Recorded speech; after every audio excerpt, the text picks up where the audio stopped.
রাঙামাটির কাপ্তাই হ্রদের পানির উচ্চতা কমে আসায় টানা ১০৭ ঘন্টা ৪০ মিনিট পর কাপ্তাই বাঁধের সিম্পওয়ের ১৬টি জলকপাট বন্ধ করা হয়েছে।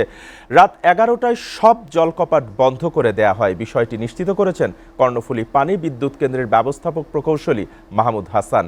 তিনি জানান, গত ৪ দিন ধরে সিম্পওয়ের ১৬টি জলকপাট দিয়ে পানি নিষ্কাশনের ফলে কাপ্তাই লেকের পানির উচ্চতা কমে আসে। এ কারণে বুধবার রাত ১১টায় সব জলকপাট বন্ধ করে দেওয়া হয়েছে।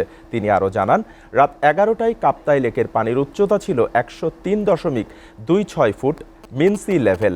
এ সময় কেন্দ্রের ৫টি উৎপাদন ইউনিট থেকে গড়ে ২২০ মেগাওয়াট বিদ্যুৎ উৎপাদন হচ্ছিল। এর আগে গেল ১৮ জুলাই সকাল ১১টা ২০ মিনিটে কাপ্তাই লেকের পানির উচ্চতা ১০৪.08 ফুট মিন সি লেভেল MSL পৌঁছে বিপদসীমার কাছাকাছি চলে যায়। সিম্পওয়ের ১৬টি জলকপাট একযোগে ৬ ইঞ্চি করে খুলে দেওয়া হয়। এতে প্রতি সেকেন্ডে প্রায় ৯,০০০ কিউসেক পানি কাপ্তাই লেক থেকে কর্ণফুলী নদীতে প্রবাহিত হচ্ছিল।